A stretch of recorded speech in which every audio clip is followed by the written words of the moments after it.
আয়স কালকে হলো ঈদ। তো ঈদের মধ্যে তো জানেনি কিরকম ভিড় লাগে যায়। তো আমি যাবো আজকে চুল কাটার জন্য। তো কয়টা বাজায় উঠেছি সেটাও দেখাচ্ছি। আমি আগে প্রথমে রেডি হয়ে নিলাম। আমি আজকে 3 দিন থেকে ঘুরতেছি চুল কাটার জন্য।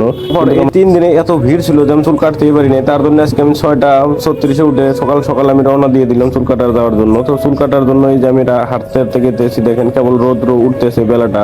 তো এত সকালে আমাদের এই ডিজিটাল যুগের মধ্যে এখনো যে ঘোড়ার গাড়িগুলো আছে এগুলো দেখে আমাদের অনেক শান্তি লেগে যায়। কিন্তু আমাদের প্রজন্ম যেগুলো আসবে ছেলে পেলে তারা এই বস্তুগুলো পাবে কিনা না। এটা হলো সেই সেলুন, যে সেলুনে আমি চুল কাটবো। এখনো সেলুনওয়ালা আসেনি, যেহেতু আমি সকালে এসে পড়েছি। তো কিছুক্ষণের মধ্যে এই সেলুনওয়ালা এসে পৌঁছলো। আর সেলুনওয়ালাকে দেখে দেখেন কত মানুষ এসে জমা হয়েছে, আর এখানে ঝগড়া লেগে গেছে। তো এই ঝগড়ার পরে সেলুনটা খুলে ফেললো। খোলার পরে দেখেন কে আগে গিয়ে চেয়ারে বসতে পারে না পারে এগুলো নিয়ে নাড়ায়। তো সবাই যায় আর আগে চেয়ারে বসে নিছে। তো আমি তো পিছিয়ে পড়ে গেলাম। তো ফাইনালি আমার চুলটা কাটা হয়ে গেল অনেক করার পরে। এটা আমার ফাইনাল লুক।